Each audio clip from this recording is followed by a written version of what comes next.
सभी साथियों को मेरा नमो बुद्धाय, जय भीम, जय मूल निवासी। साथियों, जैसा कि आपने टाइटल में पढ़ा कि भारत मुक्ति मोर्चा और बामसेप के जो कार्यकर्ता है और उनके जो नेतृत्व करता है वावन मेश्राम जी भी और भी अन्य जो लीडर है, वे लोग समाज में ये बात कहते रहते हैं कि हमारा संगठन भारत के लगभग 650 जिलों में से 550 जिलों में फैला हुआ है। 5000 तहसीलों में से 3500 तहसीलों में फैला हुआ है। लगभग 4500 ब्लॉक में फैला हुआ है और 2 लाख गांवों तक ये संगठन का जाल फैला हुआ है।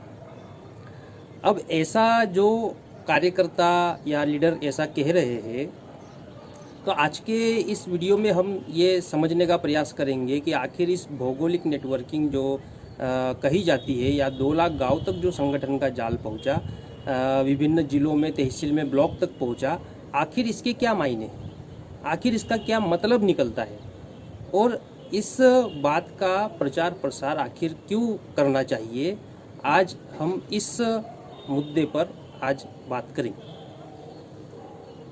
इस भौगोलिक नेटवर्किंग के मायने को अगर हमें वाकई में समझना है तो हमें बहुजन समाज का या भारत का जो इतिहास रहा है उस इतिहास को हमें जानना होगा बहुजन समाज के संगठन की दृष्टिकोण से। तो अगर हम देखें तो हम विचार अगर इस बात का करें कि भारत में ऐसा कौन कौन सा समय था, कौन सा काल था जब बहुजन समाज का राष्ट्रीय स्तर पर संगठन था, राष्ट्रीय स्तर की शक्ति बहुजन समाज के पास थी या राष्ट्रीय स्तर का कारवा बहुजन समाज के लोग चला रहे थे, ये कौन से काल में था। तो अगर हम इतिहास की बात करें तो भारत का जो इतिहास रहा उसमें बहुजन समाज का ऐसा कौन सा काल था जब संपूर्ण भारत में बहुजन समाज की विचारधारा का नेटवर्क था, बहुजन समाज का नेटवर्क था संपूर्ण भारत में। तो वो जो काल था वो काल सम्राट अशोक के समय का था। तो सम्राट अशोक ने जो नेटवर्क अपना बनाया हुआ था वो अखंड भारत में फैला हुआ था। अफगानिस्तान, पाकिस्तान, भारत, बांग्लादेश, नीचे श्रीलंका, अन्य जो छोटे छोटे तमाम देश है, इन देशों में सम्राट अशोक का नेटवर्क फैला हुआ था। और ये केवल नेटवर्क की बात नहीं है, नेटवर्क तो फैला हुआ था लेकिन एक उद्देश्य, एक विचारधारा को लेकर नेटवर्क फैला हुआ था। तो सम्राट अशोक ने जो पहला जो उद्देश्य बनाया था वो था मानव कल्याण का उद्देश्य। इस मानव कल्याण के उद्देश्य के लिए वो पूरे अखंड भारत में पूरा नेटवर्क बनाया था और जो मानव कल्याण की विचारधारा है, दुख को दूर करने की विचारधारा है, मानवता की विचारधारा है, उस विचारधारा के प्रचार प्रसार के लिए संपूर्ण भारत में शिलालेख बनाए, शिलालेख स्थापित किए। तो बहुजन समाज का जो इतिहास रहा उसमें सम्राट अशोक का दौर ऐसा दौर था जब संपूर्ण भारत में ये नेटवर्क था, भौगोलिक नेटवर्क था, जिसके वजह से ये सारा विचारधारा का प्रचार प्रसार एक सूत्रीय बुद्धिज्म की विचारधारा या मानव कल्याण की विचारधारा, मानवता की विचारधारा, दुख को समाप्त करने के उद्देश्य को लेकर संपूर्ण अखंड भारत में इस नेटवर्किंग किया गया और उसके माध्यम से एक उद्देश्य और विचारधारा को लेकर प्रचार प्रसार सम्राट अशोक के माध्यम से ये किया गया। तो बहुजन समाज के इतिहास में मौर्य काल वो काल था जब बहुजन समाज का नेटवर्क था। फिर जब बाद में बृहद्रथ बुद्धिस्ट राजा हुए मौर्य साम्राज्य में और पुष्यमित्र शुंग नाम के ब्राह्मण ने जब उनकी हत्या कर दी, उसके बाद में फिर बिखराव आया और बिखराव आने के बाद में फिर जाति व्यवस्था ने हमें और ज़्यादा बांट दिया, क्षेत्रवाद ने बांट दिया, जाति व्यवस्था ने बांट दिया, भाषावाद ने बांट दिया, तो भारत खंडित हो गया। तो ये बांटने का काम हुआ। उसके बाद में ऐसा कौन सा दौर है जब बहुजन समाज का राष्ट्रीय स्तर का नेटवर्क बना। अगर आप इतिहास पे नज़र डालो तो प्रतिक्रांति के बाद ऐसा कौन सा काल आया है कि जब ऐसा कौन सा काल रहा कि जब भारत में बहुजन समाज का राष्ट्रीय स्तर का नेटवर्क बना। ऐसा तो कोई काल दिखाई नहीं देता है। बहुजन समाज में जिन लोगों ने काम किया तो उस समय ऐसा कोई राष्ट्रीय स्तर का नेटवर्क नहीं रहा। वो जहाँ रहे उनके आसपास जितना वो कर सकते थे उतना नेटवर्क उन्होंने बनाया, लेकिन राष्ट्रीय स्तर का नहीं बना। संगठन के दृष्टि से देखा जाए तो आधुनिक भारत में राष्ट्रपिता ज्योतिराव फुले ने सत्यशोधक समाज इस संगठन का निर्माण किया था, लेकिन वो भी राष्ट्रीय स्तर का संगठन नहीं हुआ। छत्रपति शाहूजी महाराज ने राष्ट्रीय स्तर का संगठन बनाने का प्रयास किया था, लेकिन उनकी असामयिक मृत्यु हो गई 1920 में। बाबा साहब आम्बेडकर ने खुद ही इस बात को स्वीकार किया है कि मैं समाज के लिए एक मजबूत संगठन का निर्माण नहीं कर पाया। बाबा साहब आम्बेडकर ने राष्ट्रीय स्तर का संगठन निर्माण किया था और उसी का परिणाम है संविधान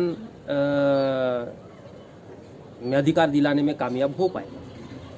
लेकिन उनको इस बात का दुख था कि वे एक मजबूत संगठन का निर्माण नहीं कर पाए। उन्होंने इस बात को खुद ही एक्सेप्ट किया। तो इतने बड़े 2000 साल का जो इतिहास रहा, उसमें बहुजन समाज का राष्ट्रीय स्तर का ऐसा कोई नेटवर्क नहीं था कि कोई लीडर ये कह सके या कोई ये कह सके कि अगर जम्मू कश्मीर में वो रहता है तो कन्याकुमारी में अगर जाएगा तो वहाँ पर भी उसका वैसा ही स्वागत किया जाएगा, वैसा ही उसे अपना बात रखने दी जाएगी। ऐसा कोई नेटवर्क तो दिखा नहीं। और ये नेटवर्क ना होने की वजह से बहुत सारी प्रॉब्लम्स बहुजन समाज को झेलनी पड़ी। तो सम्राट अशोक के समय जो नेटवर्क था वो वैसा संपूर्ण भारत में नेटवर्क पुष्यमित्र शुंग या भरतरथ के बाद में फिर वैसा निर्माण नहीं हो पाया। दूसरी तरफ अगर हम देखें, ये बहुजन समाज की बात हो गई। दूसरी तरफ अगर हम देखें तो ब्राह्मणों का पूरे भारत में नेटवर्क था। तथागत बुद्ध ने आंदोलन चलाया, आंदोलन चलाने पर वेदों की व्यवस्था खत्म हुई और वेद प्रभावहीन हो गए। उसके बावजूद ब्राह्मणों को ये चिंता रही कि वेदों को बचाना चाहिए। तो उन्होंने आखिर कैसे बचाया? तो जो वेद पूरे भारत में अलग अलग बिखरे हुए थे या जो बुद्धिज्म का प्रभाव था उसके कारण वो प्रभावहीन हो गए थे, तो फिर भी ब्राह्मणों ने इस बात के ऊपर अध्ययन किया और उन्होंने सोचा कि वेदों को व्यवस्थित करना चाहिए। और वेदों को व्यवस्थित करने के लिए तथागत बुद्ध और सम्राट अशोक के बीच का जो काल है, इस काल में जैमिनी और बाद नारायण, इन दो ब्राह्मणों को ये जिम्मेदारी लगाई थी कि आप वेदों को व्यवस्थित करो, ये होना चाहिए हमारे पास। और उन्होंने फिर वेदांत सूत्र करके वो सारा वेदों को व्यवस्थित करने का काम किया।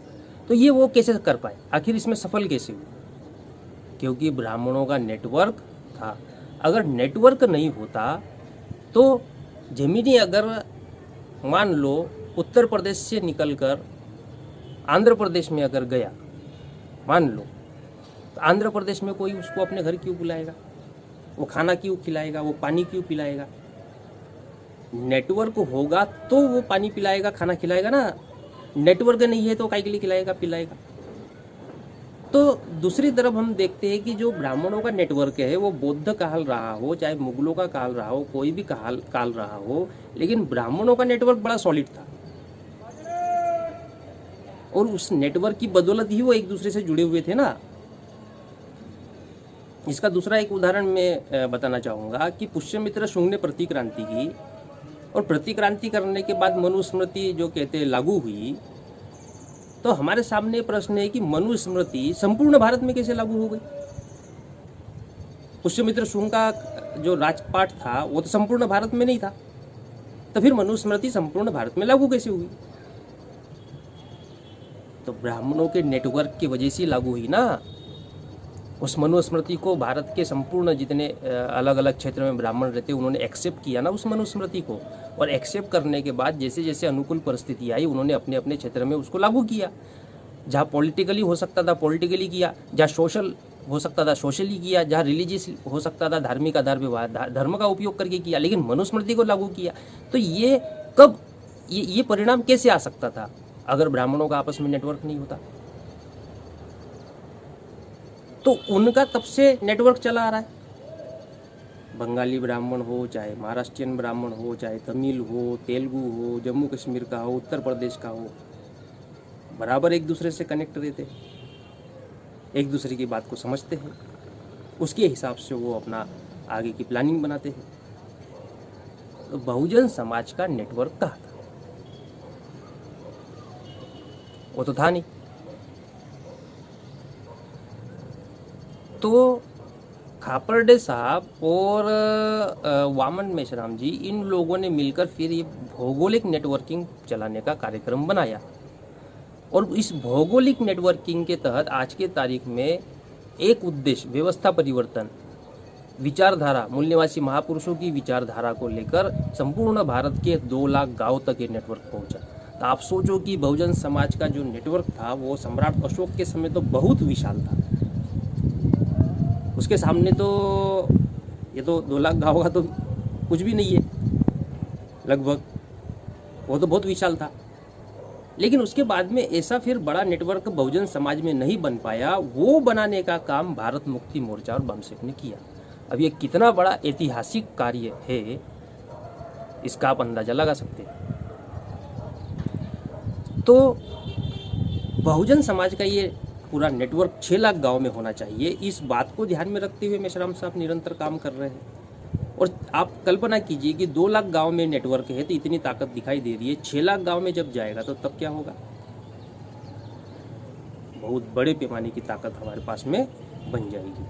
तो ये इसका ऐतिहासिक महत्व है कि ये जरूरी है अधिकार प्राप्त करने के लिए, व्यवस्था में परिवर्तन करने के लिए, अपने हक अधिकार को बनाए रखने के लिए नेटवर्क का होना जरूरी है। और नेटवर्क है इसलिए तो वामन मेश्राम पूरे भारत में घूम रहे हैं और हर जगह स्वागत हो रहा। अगर नेटवर्क नहीं होता तो उनको कौन पूछता?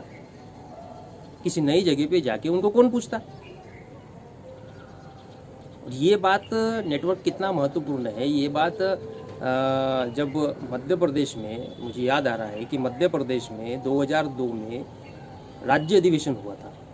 उस राज्य अधिवेशन में उस समय 16 जिलों के लोगों ने पार्टिसिपेट किया था। तब वामन मेश्राम जी और कुछ 15-20 कार्यकर्ता ऐसा पूरा घेरा लगा के बैठे थे।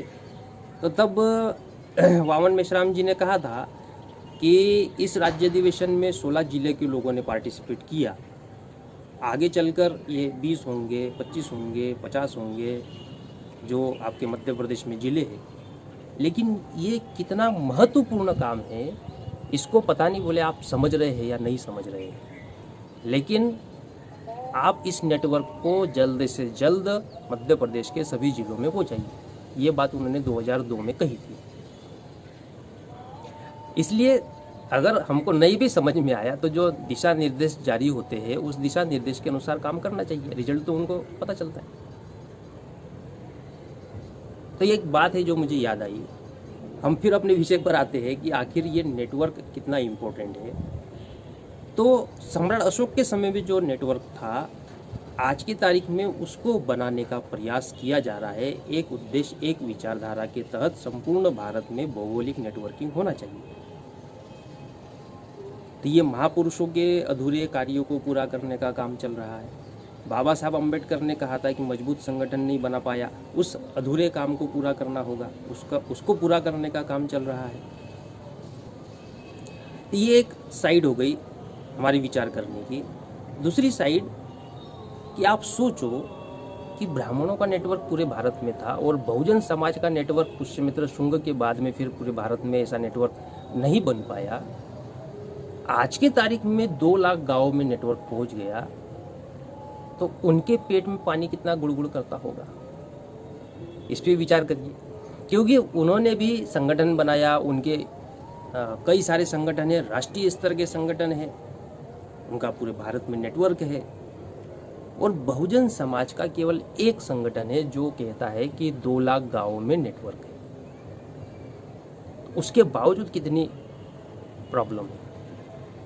तो ये इतनी बड़ी ताकत निर्माण की, तो आप सोचो कि उनके दिल पर क्या बीतती होंगी। जो काम बृहद्रथ के बाद नहीं हो पाया वो आज की तारीख में करने में कामयाब होते जा रहे हैं, तो उनके दिल पर क्या बीतती होगी। बल्कि मैं कहता हूँ कि जो 2 लाख गांव में ये जो कारवा गया है, जो विरोधी लोग हैं उन्होंने भी नहीं सोचा होगा कि ये इतना चला जाएगा, या उन्होंने ये भी नहीं सोचा होगा कि उन्होंने 2 लाख गांव में इस उनके उनके उनके संगठन को ले जाना चाहिए।